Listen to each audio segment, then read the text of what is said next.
വളച്ചുകെട്ടില്ലാത്ത കാര്യം പറയാം. വെറും ഒരു മാസത്തിനുള്ളിൽ തന്നെ പ്രിയദർശിനി സൗജന്യ യാത്രാ പദ്ധതി നിർത്തലാക്കാൻ പോകുന്നു. ഇനിയും അത് മുമ്പോട്ട് കൊണ്ടുപോയാൽ സതീശൻ കുറേ വെള്ളം കുടിക്കേണ്ടി വരുമെന്ന്. അതെ, ഒരു വശത്ത് ശമ്പളം കൊടുക്കാൻ പോലും കാശില്ലാതെ അന്ത്യശ്വാസം വലിക്കുന്ന KSRTC, മറുവശത്ത് പട്ടിണിയിലേക്കും ആത്മഹത്യയിലേക്കും നീങ്ങുന്ന ലക്ഷക്കണക്കിന് സ്വകാര്യ ബസ് ജീവനക്കാരും ഉടമകളും. ആരെ പറ്റിക്കാനാണ്? ആരുടെ പോക്കറ്റ് അടിക്കാൻ വേണ്ടിയാണ് ഈ വമ്പൻ കെണി? അതെ, കെടാൻ പോകുന്ന തീ ആളിക്കത്തുന്നത് പോലെയാണ് ഇന്ന് കേരളത്തിലെ പ്രിയദർശിനി സൗജന്യ യാത്രാ പദ്ധതിയുടെ അവസ്ഥ. വരാൻ പോകുന്നത് വെറും ഒരു ചർച്ചയല്ല, കേരളത്തിലെ സ്വകാര്യ പൊതുഗതാഗത മേഖലയുടെ മരണമണിയാണോ അതോ വലിയൊരു തിരുത്തലാണോ? കഥയറിയാതെ ആരും ആട്ടം കാണരുത്. കാരണം ഈ കളിയിൽ നഷ്ടപ്പെടുന്നത് സാധാരണക്കാരൻ്റെ നികുതിപ്പണമാണ്. അതായത് എൻ്റെയും നിങ്ങളുടെയും ഒരുപാട് പണം നഷ്ടപ്പെടാൻ പോകുന്നു. ഈ വരുന്ന ജൂലൈ 13-ാം തീയതി കേരളം സ്തംഭിക്കുമോ? നമുക്ക് നോക്കാം. വളരെ ക്ലീൻ ആൻഡ് ബോൾഡായി തന്നെ നമുക്ക് കാര്യങ്ങൾ സംസാരിക്കാം. ഒരു ജനപ്രിയ സർക്കാർ പുതിയൊരു പദ്ധതി പ്രഖ്യാപിക്കുമ്പോൾ ജനങ്ങൾ കൈയടിക്കും. സ്ത്രീ സുരക്ഷ, സ്ത്രീ ശാക്തീകരണം, സൗജന്യ യാത്ര, കേൾക്കാൻ എത്ര സുഖമുള്ള വാക്കുകളാണ്. KSRTC ബസ്സുകളിൽ സ്ത്രീകൾക്ക് പൂർണ്ണമായും സൗജന്യ യാത്ര അനുവദിച്ചുകൊണ്ട് പ്രിയദർശിനി പദ്ധതി വലിയ കൊട്ടിഘോഷങ്ങളോടെയാണ് സംസ്ഥാന സർക്കാർ നടപ്പിലാക്കിയത്. എന്നാൽ ഈ നാടകത്തിൻ്റെ തിരശ്ശീലയ്ക്ക് പിന്നിൽ എന്താ നടക്കുന്നത്? ഒരു ദീർഘവീക്ഷണവുമില്ലാതെ കേവലം രാഷ്ട്രീയ ലാഭത്തിന് വേണ്ടി മാത്രം എടുത്തുചാടി നടപ്പിലാക്കുന്ന പദ്ധതികൾ എങ്ങനെയാണ് ഒരു സംസ്ഥാനത്തിൻ്റെ സമ്പദ് വ്യവസ്ഥയെ തകിടം മറിക്കുന്നത് എന്നതിൻ്റെ ഏറ്റവും വലിയ ഉദാഹരണമായി ഈ പദ്ധതി മാറിക്കഴിഞ്ഞു. പദ്ധതി വന്നതോടെ ബസ്സുകളിലെ തിരക്ക് വർദ്ധിച്ചു എന്നത് നേരാണ്. എന്നാൽ ആ തിരക്ക് KSRTCയുടെ ഖജനാവിലേക്ക് ഒരു രൂപ പോലും എത്തിക്കുന്നില്ല. പകരം കട്ടപ്പുകയായി കിടക്കുന്ന KSRTCയെ കൂടുതൽ വലിയ കടക്കണിയിലേക്ക് ഇത് വലിച്ചിഴച്ചിരിക്കുകയാണ്. ഇതിലും വലിയ ദുരന്തം അനുഭവിക്കുന്നത് മറ്റൊരു കൂട്ടരാണ്. നമ്മുടെ നാട്ടിലെ സാധാരണക്കാരായ സ്വകാര്യ ബസ് ഉടമകളും അതിനെ ആശ്രയിച്ച് ജീവിക്കുന്ന 10,000-കണക്കിന് തൊഴിലാളികളും. പ്രതിസന്ധിയെക്കുറിച്ച് വെറുതെ പറയുന്നതല്ല, കണക്കുകൾ നിരത്തി തന്നെ നമുക്ക് സംസാരിക്കാം. പ്രിയദർശിനി പദ്ധതി പ്രാബല്യത്തിൽ വന്നതോടെ കേരളത്തിലെ പ്രൈവറ്റ് ബസ് റൂട്ടുകളിൽ സംഭവിച്ചത് ഞെട്ടിക്കുന്ന മാറ്റങ്ങളാണ്.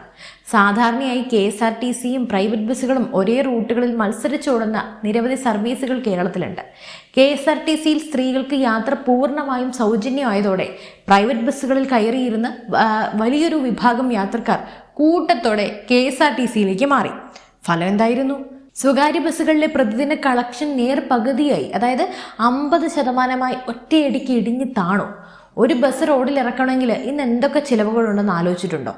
ദിവസേന കുതിച്ചുയരുന്ന ഡീസൽ വില, വർഷാവർഷം അടയ്ക്കേണ്ട വൻ തുകയുടെ റോഡ് നികുതിയും ഇൻഷുറൻസും, തൊഴിലാളികളുടെ ദിവസക്കൂലി, ബസ്സിൻ്റെ അറ്റകുറ്റപ്പണികൾ, ഞാൻ മുമ്പ് പറഞ്ഞ ഡീസൽ പെട്രോൾ വിലയുടെ സെസ് 3/4 ഈടാക്കുന്നത് കേരള സർക്കാർ. ഈ ചെലവുകളെല്ലാം നിലനിൽക്കിയ വരുമാനം പകുതിയായി കുറഞ്ഞ ഏത് വ്യവസായമാണ് മുന്നോട്ട് പോവുക? പ്രൈവറ്റ് ബസ്സുകാർ ദാരിദ്ര്യത്തിലേക്ക് നീങ്ങുന്നു എന്ന് പറഞ്ഞത് ഇതുകൊണ്ടാണ്. ഈ തകർച്ചയ്ക്കെതിരെയാണ് കഴിഞ്ഞ ദിവസങ്ങളിൽ വടക്കൻ കേരളത്തിൽ വലിയ രീതിയിലുള്ള പ്രതിഷേധങ്ങളൊക്കെ പൊട്ടിപ്പുറപ്പെട്ടത്. കോഴിക്കോട് ജില്ലാ ബസ് ഓപ്പറേറ്റേഴ്സ് അസോസിയേഷന്റെ നേതൃത്വത്തിൽ ശക്തമായ പണിമുടക്കും മാർച്ചും ഒക്കെ നടന്നു. ഇത് കേവലം ഒരു പ്രതീകാത്മക സമരം മാത്രമല്ല, നിലനിൽപ്പിന് വേണ്ടിയുള്ള ഒരു ജനവിഭാഗത്തിന്റെ മരണപ്പാച്ചിലാണ്. കേരളത്തിൽ ഇന്ന് കുതിച്ചുയരുന്ന വിലക്കയറ്റം അറിയാമല്ലോ. അപ്പോൾ സർവീസുകളൊക്കെ നിർത്തിവെച്ച് അവർ തെരുവിലിറങ്ങുമ്പോൾ അത് സർക്കാരിന് നൽകുന്ന മുന്നറിയിപ്പ് വളരെ വ്യക്തമാണ്. ഞങ്ങളെ കൊലയ്ക്ക് കൊടുത്തിട്ട് നിങ്ങൾ ജനപ്രിയ കളി കളിക്കേണ്ട. ഇനി നമുക്ക് ഈ പദ്ധതിയുടെ ഏറ്റവും പ്രധാനപ്പെട്ട വശത്തിലേക്ക് വരാം. ആർക്ക് വേണ്ടിയാണ് ഈ സൗജന്യ യാത്ര? ഒരു കാലത്ത് സ്ത്രീകൾ വീടുകളിൽ ഒതുങ്ങിക്കൂടിയിരുന്ന അല്ലെങ്കിൽ സാമ്പത്തിക സ്വാതന്ത്ര്യം ഇല്ലാതിരുന്ന ഒരു കാലഘട്ടം ഉണ്ടായിരുന്നു വർഷങ്ങൾക്ക് മുമ്പ്. അന്ന് അവർക്ക് നൽകുന്ന ആനുകൂല്യങ്ങൾക്ക് ഒരു സാമൂഹിക പ്രസക്തിയൊക്കെ ഉണ്ടായിരുന്നു. എന്നാൽ ഈ 21-ാം നൂറ്റാണ്ടിൽ 2026-ൽ പ്രത്യേകിച്ച് ഇന്നത്തെ കേരളത്തിലെ അവസ്ഥ എന്താണ്? നമ്മുടെ സഹോദരിമാരും അമ്മമാരും ഇന്ന് സ്വയം പര്യാപ്തരാണ്, ഒരുപക്ഷെ പുരുഷന്മാരെക്കാൾ ഏറെ.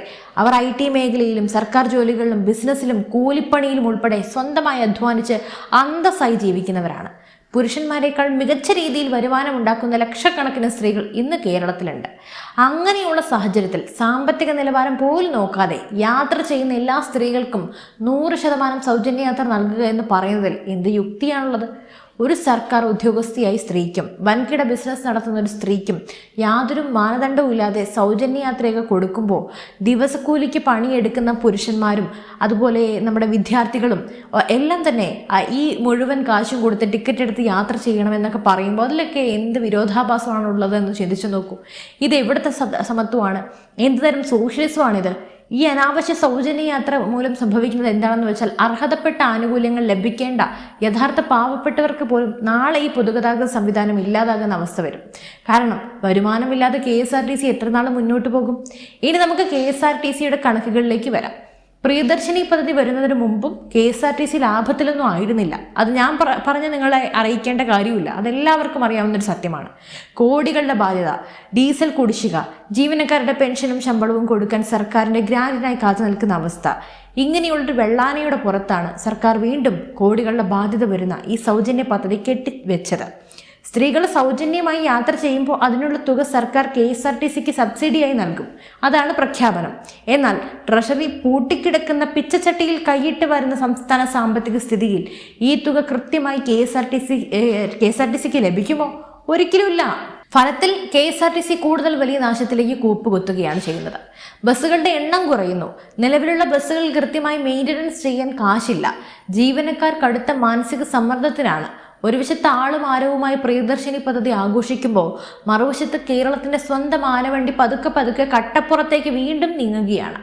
കെടാൻ പോകുന്നത് ഈ ആളിക്കത്തുന്നത് പോലെ തന്നെയാണ് ഈ താൽക്കാലിക ജനപ്രീതി. പിന്നെ മറ്റൊരു കാര്യം, പ്രതിഷേധങ്ങൾ ശക്തമാവുകയും സ്വകാര്യ ബസ് മേഖല സമ്പൂർണ്ണ തകർച്ചയിലേക്ക് നീങ്ങുകയും ചെയ്തതോടെ സർക്കാർ ഇപ്പോൾ കടുത്ത സമ്മർദ്ദത്തിലുമാണ്. എടുത്തുചാടി പ്രഖ്യാപിച്ച പദ്ധതി ഒടുവിൽ സർക്കാരിന്റെ കഴുത്തിലെ കയറായി മാറിയിരിക്കുന്നു. ഇതോടെയാണ് ഇപ്പോൾ ഒരു നിർണായക നീക്കവുമായി ഗതാഗത വകുപ്പ് രംഗത്തെത്തിയിരിക്കുന്നത്.